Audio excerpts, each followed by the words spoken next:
Stage से जो हैं वो कौमी तराने जो हैं वो बजाए जा रहे हैं। शेख रशीद स्टेज पर पहुंच चुके हैं, साबिक वफाकी वज़ीर गुलाम सरवर खान स्टेज पर पहुंच चुके हैं और अभी जहां पे ऐलानात हो रहे हैं कि इमरान खान कुछ ही देर में जहां पहुंचने वाले हैं और वो अपने मतवालों को अगले लाए अमल का हो सकता है कि आज इमरान खान ऐलान भी करें। और ये अभी फैसल जवेद साहब स्टेज से बार बार कह रहे हैं कि इमरान खान आज आपको एक अहम बात बताएंगे, अहम ऐलान करेंगे।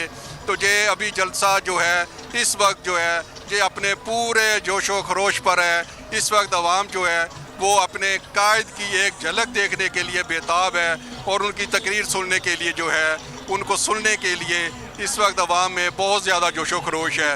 और जहाँ पे माएँ बहनें बूढ़े सब जो हैं इस वक्त जो हैं वो जलसागाह में मौजूद हैं। जलसागाह के बाहर भी लोग जो हैं वो इस वक्त अपने कायद को देखने के लिए मौजूद हैं। जो रेलवे ग्राउंड है वो इस वक्त आवाम से खचाखच भर चुका है।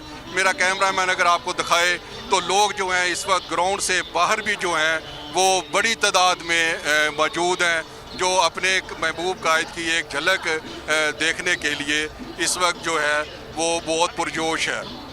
ठीक है, तो राना अकरम ये बताइएगा कि इमरान खान के आने में कितनी